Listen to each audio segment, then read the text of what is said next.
Hello and welcome to Everyone Dies, the podcast where we talk about serious illness, dying, death, and bereavement.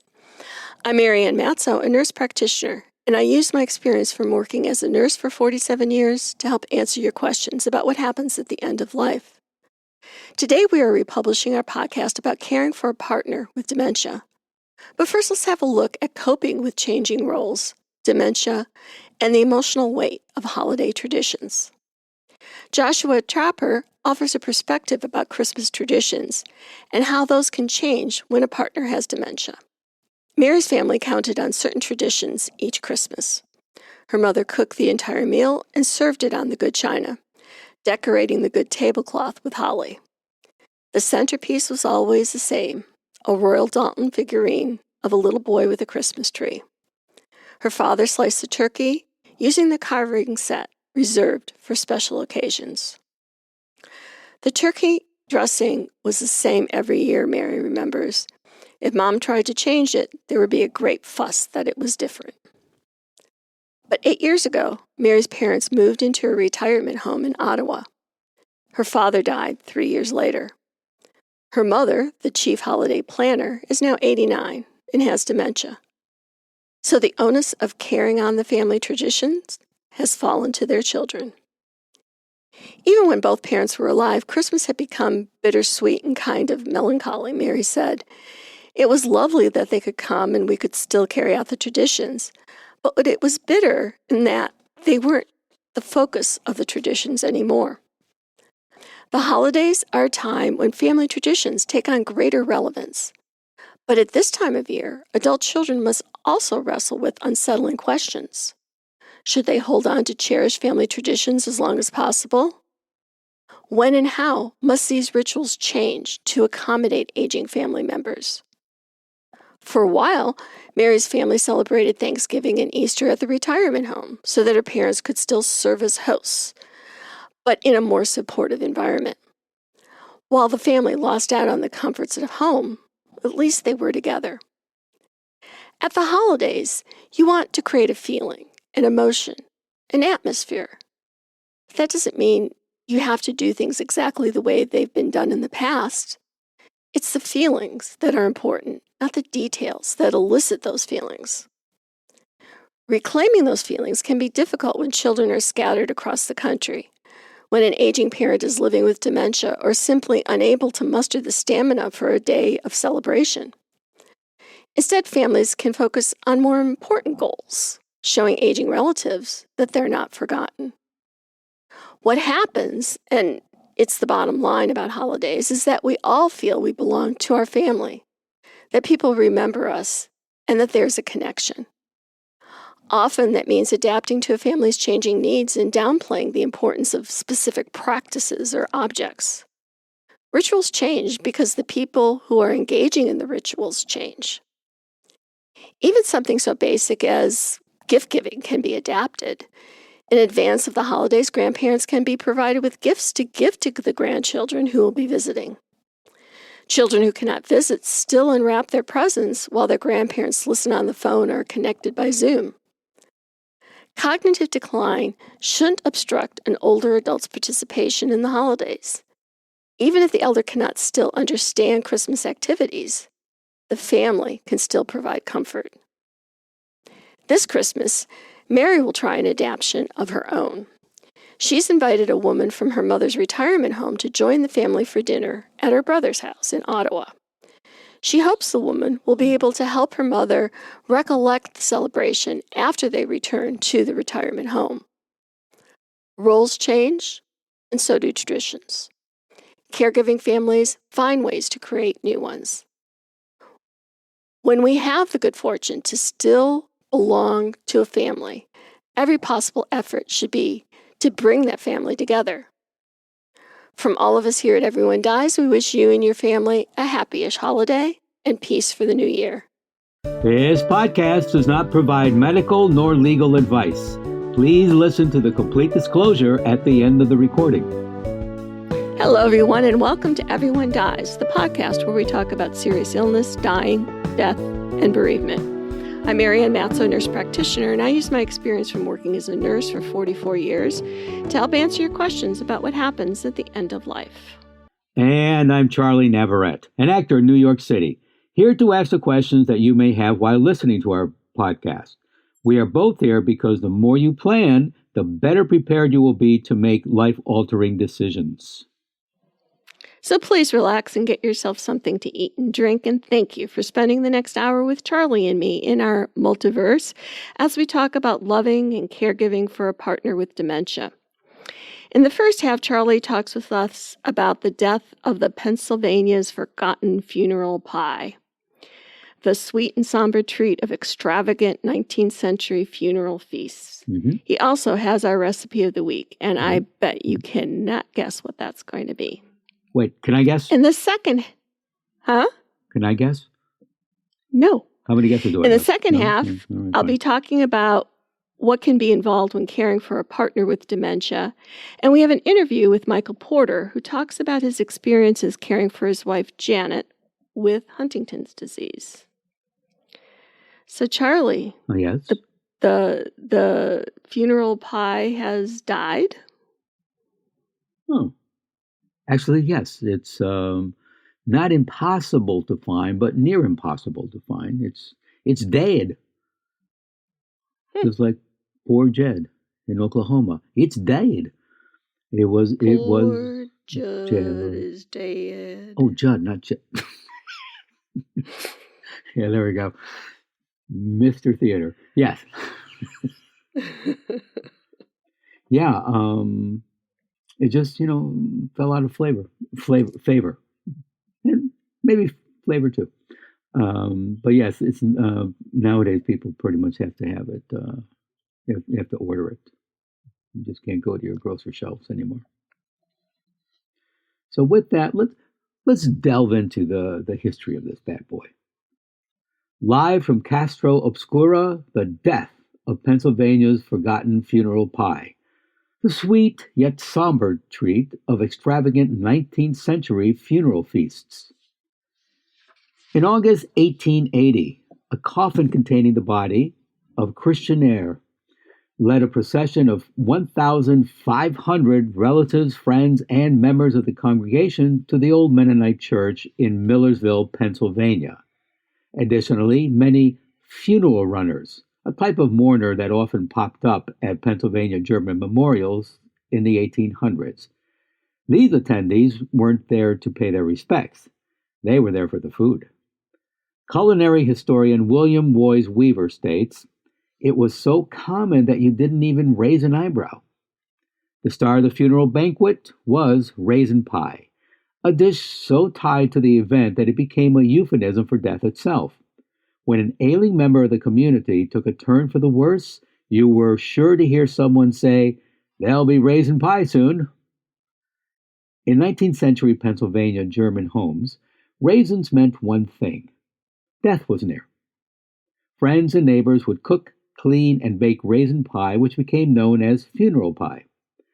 Nancy Schmeichel, a historical reenactor, bakes her own raisin pie in an open hearth at the Landis Valley Village and Farm Museum, much the same way the site's founders baked a funeral pie centuries ago. Her recipe combines a flaky, lard-based crust with a subtly sweet, inky black filling of raisins, sugar, lemon, egg, and flour. Raisins were a luxury in the 1800s. Prior to de-seeding technology, producing raisins meant a thorough process of removing grape seeds by hand. Memorial banquets would feature multiple raisin pies, and each recipe called for a pound. Schmeichel says it was an absolute labor of love. Breaking bread after the death of a community member is an ancient tradition that transcends cultural and geographic boundaries. The meal was a way to socialize with the community, to bring everybody together under one roof and feed them. This was tied to the social mores of the era. Providing the meal was part of an unspoken rule of hospitality. Since many guests were making the journey from far away, it was only right to host a mega-sized feast. Funeral attendants would often number in the hundreds, occasionally in the thousands. People commonly ate in shifts. Generously feeding these large groups was also a display of status. But people who didn't have the means either went into debt or leaned on contributions from neighbors to achieve a respectable spread. Families were bankrupting themselves on these funerals, Weaver adds. But funeral feasts continued, although with altered menus. By the mid-1900s, mainstays like funeral pie had begun to fade away. Today, most descendants of Pennsylvania Germans have swapped out raisin pies and stewed chicken for casserole or pizza. As raisin pie disappeared from funerary tables, it has also faded from Pennsylvania's cultural consciousness. By the 1910s, younger generations no longer associated it with death. It can be hard to find a raisin pie in bakeries today. Even in Pennsylvania Dutch country, you need to special order it. Mr. Weaver says it's nice to enjoy a slice without the traditional accompanying sadness. It's great, he says, but I don't want to have a look at a dead body while I'm eating one. I'm sure Mr. Weaver meant the pie, not a dead body. I hope. So, please go to our webpage for the recipe for raisin pie and additional resources for this program. You know, many of you have let us know that Marianne's expertise has helped you to better understand how we die and how to get there. So we ask you for your support in the form of a tax-deductible contribution so that we can continue to offer you quality programming. Thank you in advance for going to our website to make your donation, as well as following us on Facebook and Instagram. Visit us at www.everyonedies.org. That's every, the number one, dies.org. Marianne? Thanks, Charlie. You know, as we head into our 4th season of Everyone Dies, do you believe we're going? I know, it's crazy. Jeez. Incredible. Yeah. We just had our 150th podcast released last week. Yes, I read that somewhere. Oh, yeah, the program notes. Cool, yes. huh? Yes. So as we're going into our 4th season, we're beginning a series about caregiving for people diagnosed with dementing illness. For the last 2 weeks, we've talked about frontotemporal dementia, and we've previously produced podcasts about Alzheimer's disease, Huntington's disease, Parkinson's. As a nurse practitioner, I've spent a lot of time caring for people living with dementia, teaching nursing students how to care for people living with dementia, as well as supporting their care partners in their caregiving by facilitating support groups. The real experts about caring for people who are living with dementia, though, are the family members who do the caregiving 36 hours a day, every day. So in talking about caregiving, we have a series of interviews for you with Michael Porter, who's allowed us to see what life is like and what he's learned about being a caregiver for his wife, Janet, who's at the time that we started these interviews, was living with Huntington's disease. If you don't know about Huntington's disease, please listen to our podcast about that disease. But the Reader's Digest version of Huntington's is that it's a rare inherited gene defect. There are about 200,000 people diagnosed with it a year. There is no cure. And there are about 10 to 30 years between diagnosis and death. The primary symptoms are dementia, movement issues, which are kind of similar to Parkinson's disease, and people also go through a violent period in the course of their illness, or many people do, not everybody. In Michael's case, Janet had been living with the disease for 12 years, and at the time of the interview that I'm going to share with you today, was receiving hospice care at home. One thing I asked Michael about was how he balances his role as a spouse and as the primary caregiver. I think it's very worthwhile to listen to his answer about his feeling of his loss of place in his relationship with Janet. He talks about the need to cultivate a new relationship with her, that of caregiver, and his need to pull away from his role of spouse, or as he put it, he puts that role of spouse in a box and puts it on the upper shelf of the closet because it's just not used anymore. To him, the role of spouse is gone and replaced by the caregiver role. So let's have a listen to what Michael has to say. Today we're going to be talking about a disease. I don't know if a lot of people know of the disease or know what it's called, but we're going to be talking about a disease called Huntington's disease. And Huntington's is pretty rare.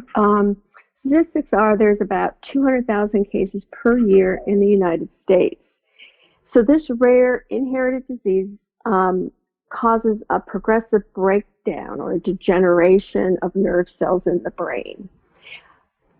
Because it's happening in the brain, there are huge changes to the person, both in how they're able to function, take care of themselves, movement, thinking, and psychiatric disorders. Now, this is an inherited gene defect, and it's what's called an autosomal dominant disorder. There is no cure for this disease.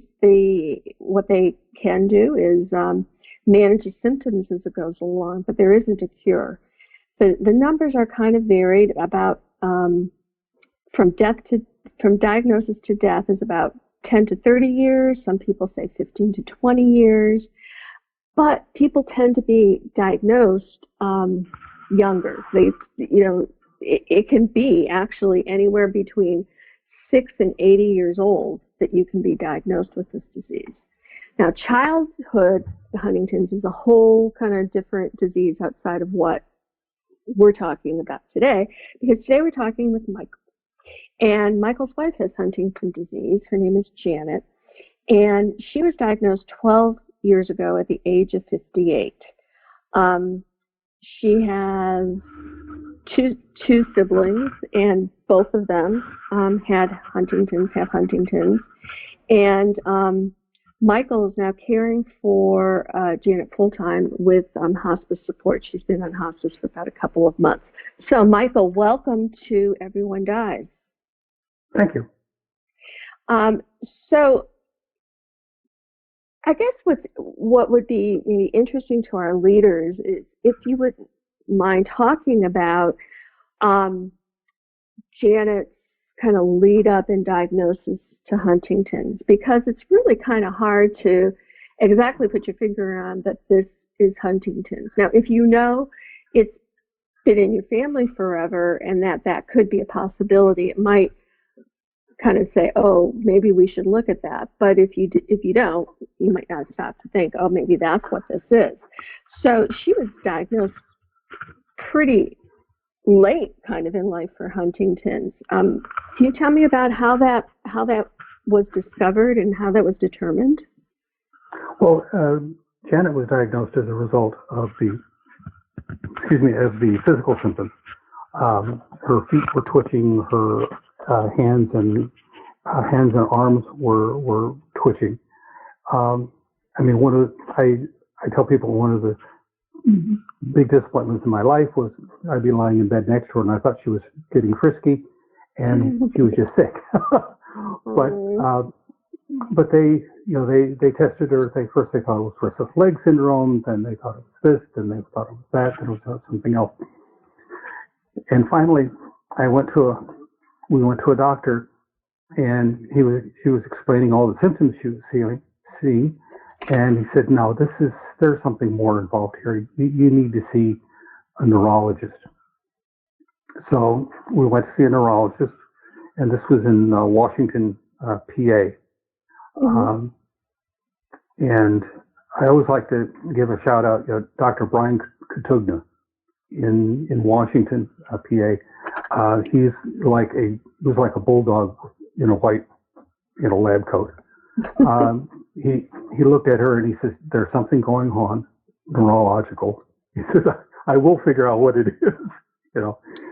And she was tested for absolutely everything under the sun. And finally, we went in for a meeting, and he says, "Look," he says, "there's one disease we can still test for. It's called Huntington's disease, and it's bad." And he gave us just a little bit of a intro to it. And he says it's hereditary, it's degenerative, there is no treatment.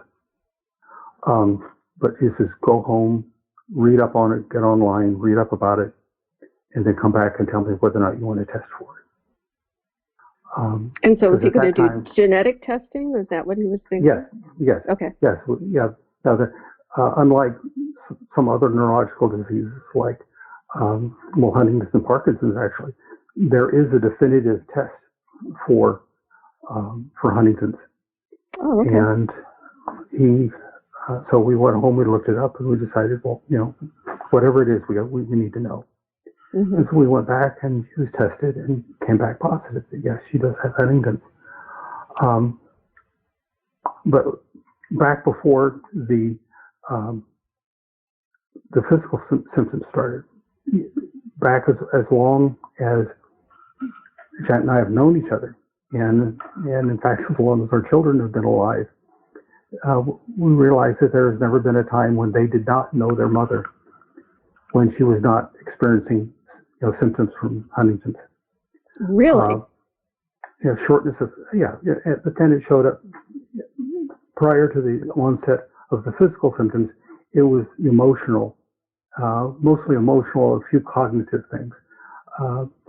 Emotional in terms of she, very short flashes of temper, mm-hmm. where she would get angry and would just blow up, and 2 minutes later it would be all gone.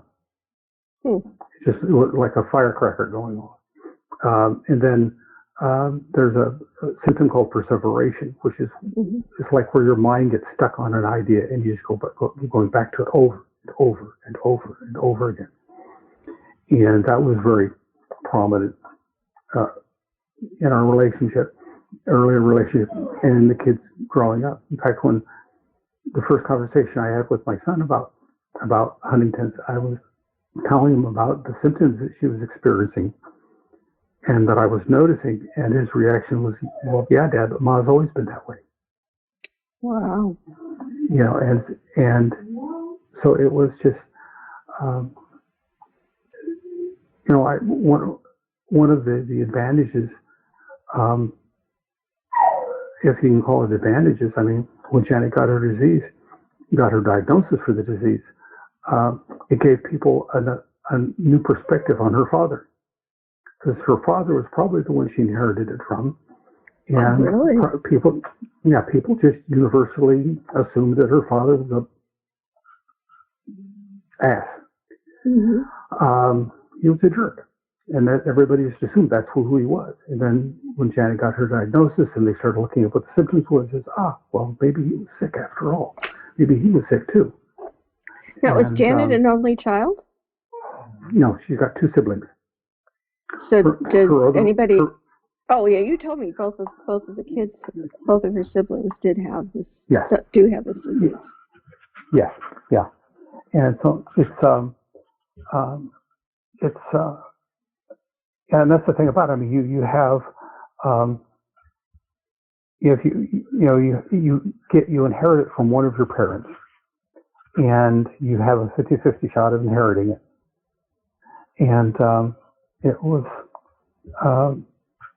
most times people know about it because they're musicians, basically, or they have somebody in their family with it. I say musicians because Woody Guthrie died of Huntington's disease. Really? And it's a terrible condition. And his wife, Marjorie, basically established what is today the HDSA, Huntington's Disease Society of America. And she founded it, pushed for it, funded it, and it's a wonderful organization in the United States here. But the thing about Huntington's is that even if it has a lot of diseases or a lot of symptoms rather, in common with other conditions. For instance, dementia is a major issue, and which it obviously holds in common with things like Alzheimer's and Lewy body and those sorts of things. And then you have the uncontrolled body movements, which it has sort of in common with Parkinson's. Parkinsonian movement is different, though. It tends to be more like tremors, fine motor. the issues.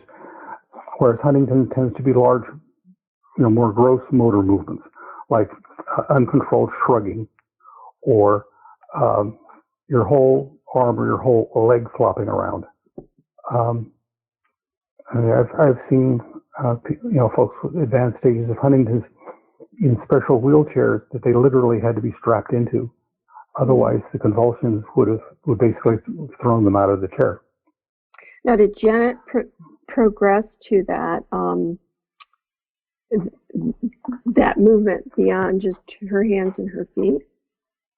Not really. I mean, it grossly affected her balance, her sense of balance. She also had, at one point, was constantly biting her tongue, or biting the inside of her mouth, which is, again, very common with HD. Her symptoms were primarily not physical, though. Her primary symptoms was emotional and cognitive. There were what I refer to as there was her violent period, where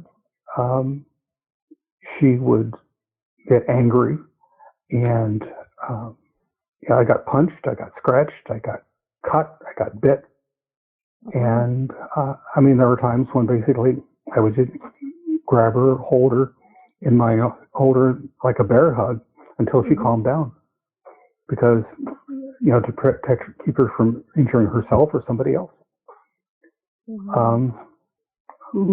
Thankfully that period passed. But then there's another emotional stuff, like you're dealing with, and by the way, I guess this is common with dementia patients in general. But she would get in my face and she would just yell, how much she hated me, and what a mistake it was that she married me, and these sorts of things. And that must have been, even though it's the disease talking, it still must hurt your heart to hear that. Oh yeah, and it's such a common thing. Yeah,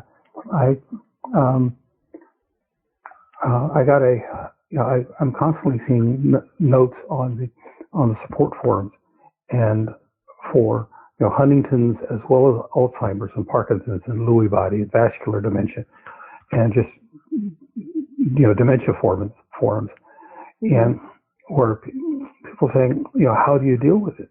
And I said that it's really, really hard, but it requires a carefully cultivated lack of emotional connection. And the way I explain it is, you have whatever your old relationship was, say a spouse, all right, and where the one you're caring for is your husband, and so your relationship has always been wife, okay. But now, because of the disease, you have another relationship that is coming to the fore, which is caregiver. And the problem is that sometimes the wife relationship can get in the way of the caregiver relationship doing what it needs to do. Right.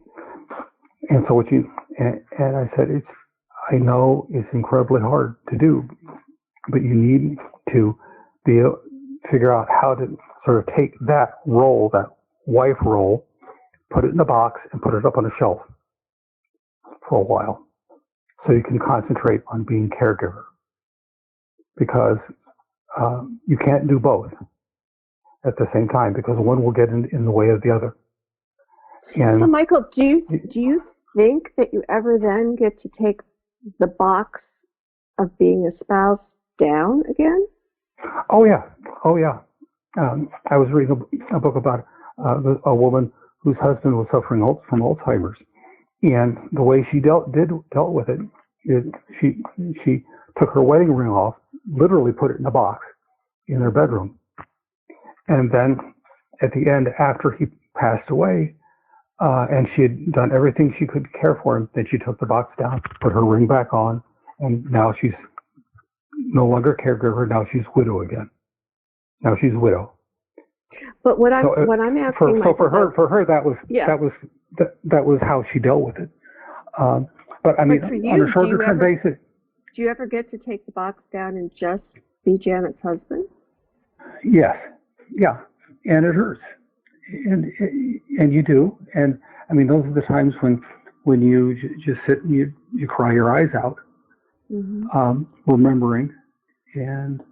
But the important thing is to remember not just the pain and not just the sorrow, but to remember all the good times and to sort of be in that place.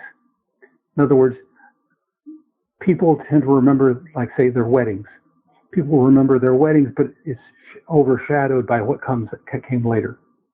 Okay, and that, you know, the trick is to learn to remember those memories and be in the place of those memories. In other words, be with them on that wedding day. There is no future yet. There is no Huntington's disease yet. There is no Alzheimer's yet. There's none of the family problems that everybody always has yet. All you have is the one other person, and you're in love, and you're getting married, and you're exchanging vows. You know, and learning to be in that moment with them right then. So can you tell me, you know, I don't know if this is too personal, but when, in Janet's current situation, when do you get to take the box of being her husband down? Oh, in the evenings. When recently I wrote about, she went into a 5-day, well, it turned into a 6-day, temporary inpatient hospice. And so my daughter Frances and we had 6 days where we didn't have to take care of Mom physically and emotionally too, for that matter. But and so there was a time for that, being able to relive and rethink some of those things and remember. But also for me, and the one outlet that I have that a lot of people may not or don't, is that I write. And so a lot of times my writing is an opportunity to take that box down, open it up, and look at all the good stuff in it, and to relate some of those things and to replay some of those things and to remember all the good things, that my wife did, that my wife accomplished. Like, for instance, if you're a woman and you enjoyed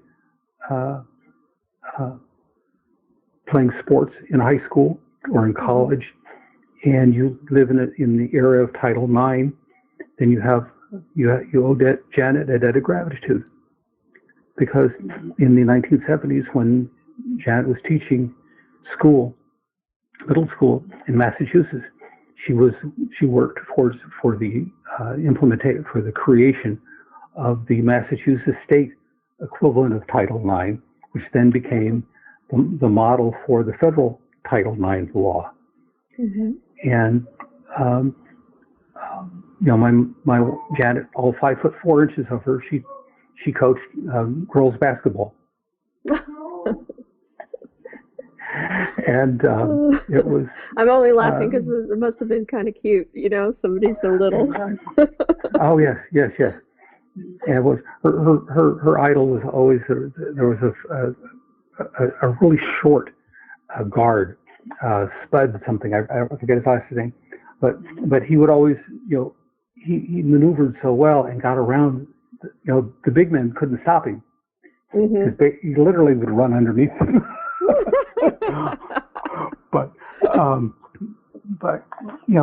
And Janet was always involved in politics, and she's addressed at the state level. She's addressed legislative assemblies and hearings and these sorts of things. Back when before you had computers and the internet and whatnot, she taught 9th grade math, and she would sit every night and she would put together an individualized lesson plan for every one of her students, with no computers, no laptops, no PCs, no internet, nothing. Geez, Louise, how'd she ever do that? Oh, it was just, I mean, she worked just unbelievable hours, but that's who she is, you know? And I mean, you know, one last example is the other day we were talking and she asked me about her neurologist, Dr. First-Dimming. And she said, how's Dr. First-Dimming doing? I said, fine. She's doing well. I said, why? She said, she isn't feeling bad or anything, is she? I said, well, why would she feel bad? It's just because I'm dying, because she wasn't successful. And I said, you know, it just made me want to cry. You know, is it? They're literally lying on her deathbed, and she's worried about about the emotional state of her doctor. How incredible! Whether or not she sounds like whether or not her doctor is going to be incredible woman. She was. She is. She still is. I mean, so is she? But, so it sounds like other, you know, because with late stage dementia, you wouldn't have that kind of conversation with somebody. So is she still cognitively intact? There are big holes. Okay, it's it's like Swiss cheese. Mm-hmm. I mean, it's not like, at least in Janet's experience of it, dementia isn't like this metal gate coming down and you don't remember anything past 4 days ago or something like that. Mm-hmm. Is that it's like Swiss cheese. There are things she remembers clearly, and there's things that she doesn't remember at all. Like family relationships. The other day, she was talking about our two daughters, and we only have one daughter. And I said, you know, our daughters? She says, yeah, Franny and Catherine. Well, Franny is our daughter. Catherine is my daughter from a previous marriage. And it's like she in her mind and in her heart, she has adopted Catherine as her daughter. Really, really, really sweet. Yeah, and so it's just they're like, one of the things I've noticed recently is she sort of lost contact with her sense. I don't know how to explain this other than like sense of place. She'll be lying in bed and she'll ask me to come over and help her. I said, what do you need? She says, well, I need help lying down. Well, you are lying down. Oh, I'm lying in the bed? Yes. Why do I feel like I'm standing up? Well, I don't know, but you're not. You're lying down in bed. Oh, okay, thank you. You know? So she loses track of things like that. Mm-hmm. But, I mean, considering she had like the balance problems as part of her symptomology, it kind of makes sense, the particular, you know, place of damage in her brain. Mm-hmm. You know, that makes sense, right? Oh, yeah. I mean, one of the things you need to understand is that with anything that affects your brain is going to, it's like, you know, modern cars have the black box that's under the hood that controls absolutely everything. Mm-hmm. You know, and because everything goes to that same box, you can have bizarre symptoms that make absolutely no sense. I had a car one time where if I turned on the right turn signal, the radio would turn off. It made absolutely no sense. And I went in the dealer and said, you're going to think I'm crazy, but you know, every time I put on the turn signal, the radio goes off. He says, the right turn signal, right? I says, yeah. He says, yep. Know what the cause is? That's because everything ran through that box. Mm-hmm. And there was a known failure mode in that model car, with that particular model of controller. Something would fry on the inside where you turned on the right turn signal, it would cause the radio to go out. And the guy had seen it before. It was a known problem. Mm-hmm. And so you can have a situation like that where things that seem to be totally disconnected suddenly have an impact or suddenly matter. There was a young African American man in our local support group that one of the things that Huntington did for him is it totally messed up his body thermostat. I've seen him sitting in a 72-degree conference room in a hospital, just sweating bullets. I mean, just water just coming off him, just in rivulets, because he was feeling so overheated, and he was.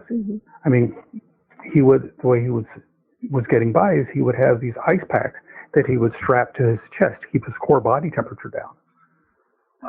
Otherwise his body temp would have gone up to like 104, 105, and just stayed there until he died.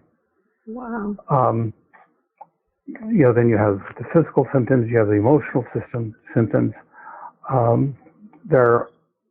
There's a story, you get 12 Huntington's patients in a room, and you'll have 12 completely different sets of symptoms. Right. And there'll be some commonalities across some of those people, but it's a whole different story. And sometimes it depends on the day. You'll get a whole different story too. Oh yeah. And I mean, this is why, when I first started writing, I wrote about Huntington's. And then I started realizing that people who are dealing with Huntington's, people who are dealing with Parkinson's, Lewy body, the results in England it's called vascular dementia. What it is in the United States, it's the dementia resulting from like a stroke. Right. And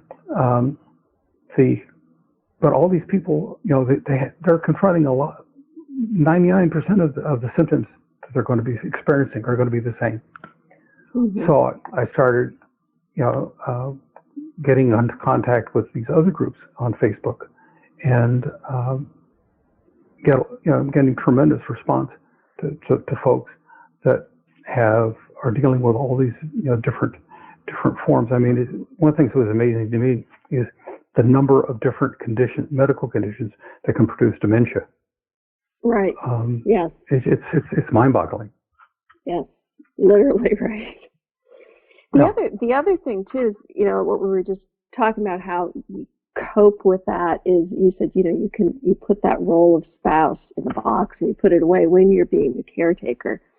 And I used to facilitate an Alzheimer's support group, and one of the ways that the group would conceptualize some of the ugly things that their significant other was saying to them was that they would say, that's the disease talking. That's not, that's not Janet. That's the disease talking.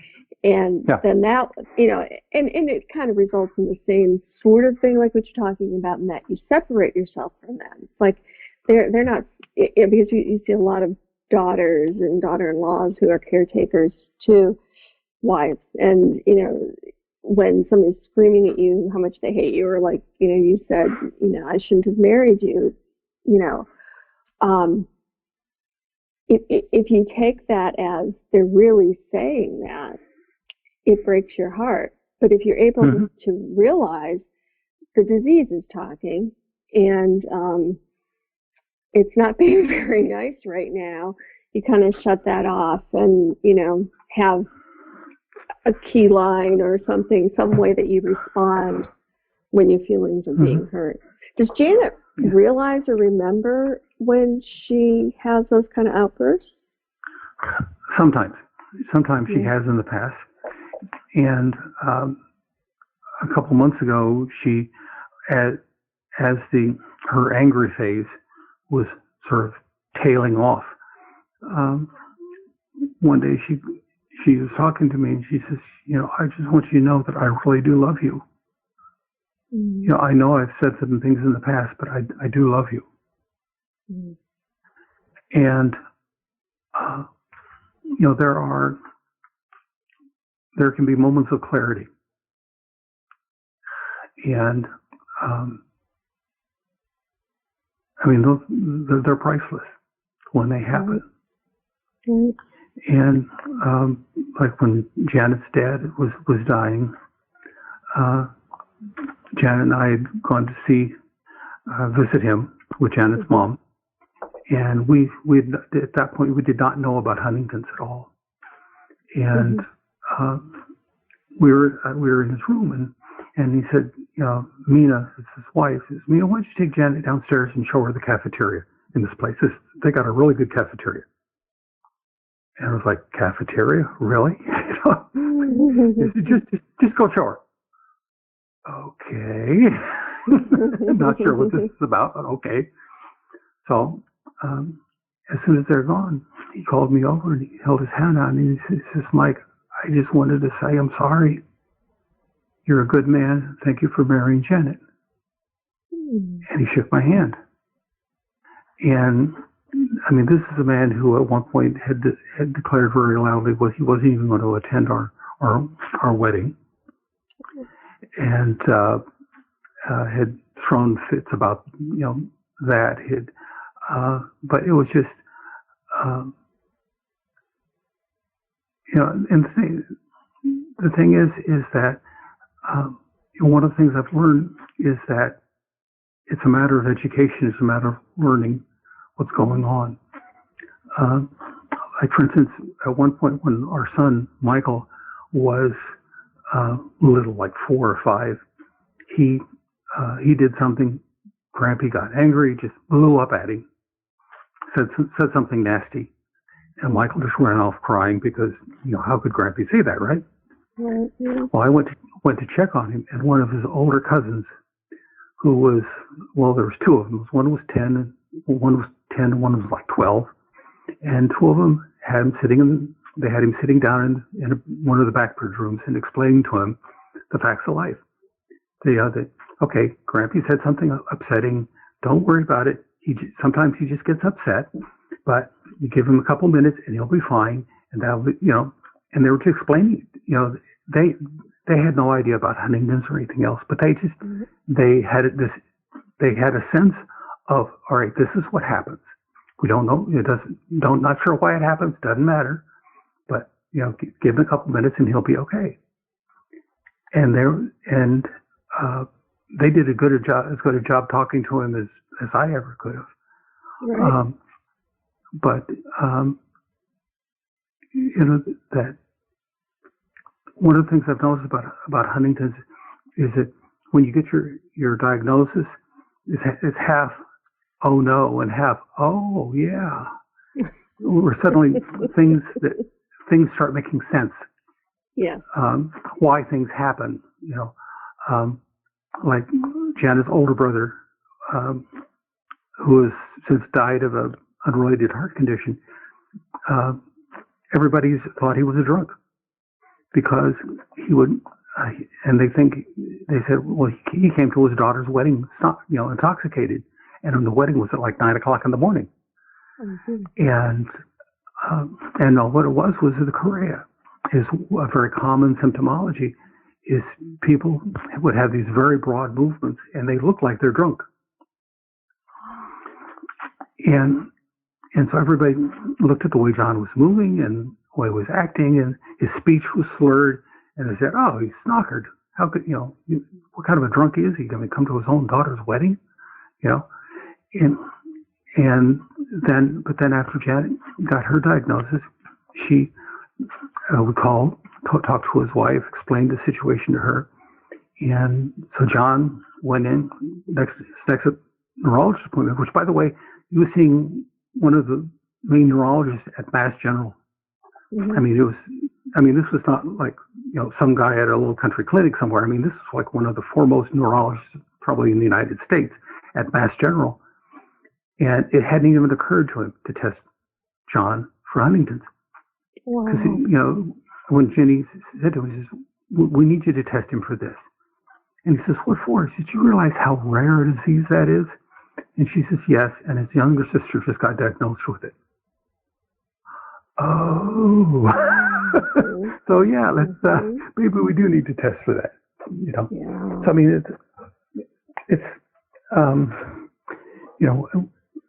So, Janet's neurologist here at in Houston, Dr.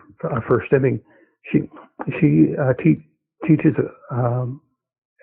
at the McGovern Medical School here in Houston, mm-hmm. Mm-hmm. And she set up a session where Janet could come, or Janet and I both would come and talk to her second-year medical students about Huntington's. Perfect. And just so they could see that, and she allowed herself to be examined, and the neurological tests and all that kinds of stuff that they do, and basically be shown off like a prize guinea pig. And she did that because she's a teacher. Mm-hmm. And those students will never forget what they learned from her either. Oh, right. Oh, absolutely. I one thing they were asked me to comment on, and one thing I says, for one thing, for Pete's sakes, don't ever just play the odds. Is that you may have a situation where you have a disease like Huntington's where there are like 30,000 cases in the entire United States. That person sitting in front of you might be one of those 30,000. You don't know. Don't ever just play the odds. Mm-hmm. And it's like the clinic Janet goes to covers the western half of Louisiana and all of southeastern Texas. And the clinic has about 100 or so patients coming to it every month. I mean, that large of an area. And that's what you have. Well, Michael, this has been such an incredibly fascinating chat, and you're so articulate with what's going on with Janet and even what's going on in your own head. And I really appreciate you letting our listeners hear, about this story. And I think there's so many other parts to the story that maybe we can get you to come back and talk absolutely. More. Yes, absolutely. I would enjoy that. And I want to let our listeners know that Michael has a blog that he does. It's called Reaching Out in Love. And you can find it, Reaching Out, all one word, REACHINGOUT.LOVE. And go read his blogs. He's as good a writer as he is in terms of telling his story. So, Michael, thank you. Thank you to Michael for that interview. And please stay tuned for the continuing saga of Everyone Dies. And thank you for listening. An octopus's garden is unlike sand through an hourglass. This is Charlie Navarrete. And from poet E.E. Cummings, unbeing dead isn't being alive. And I'm Marianne Matzo, and we'll see you next week. Remember, every day is a gift. This podcast does not provide medical advice. All discussion on this podcast, such as treatments, dosages, outcomes, charts, patient profiles, advice, messages, and any other discussion are for informational purposes only and are not a substitute for professional medical advice or treatment. Always seek the advice of your primary care practitioner or other qualified health providers with any questions that you may have regarding your health. Never disregard professional medical advice or delay in seeking it because of something you have heard from this podcast. If you think you may have a medical emergency, call your doctor or 911 immediately. Everyone Dies does not recommend or endorse any specific tests, practitioners, products, procedures, opinions, or other information that may be mentioned in this podcast. Reliance on any information provided in this podcast by persons appearing on this podcast at the invitation of Everyone Dies or by other members is solely at your own risk.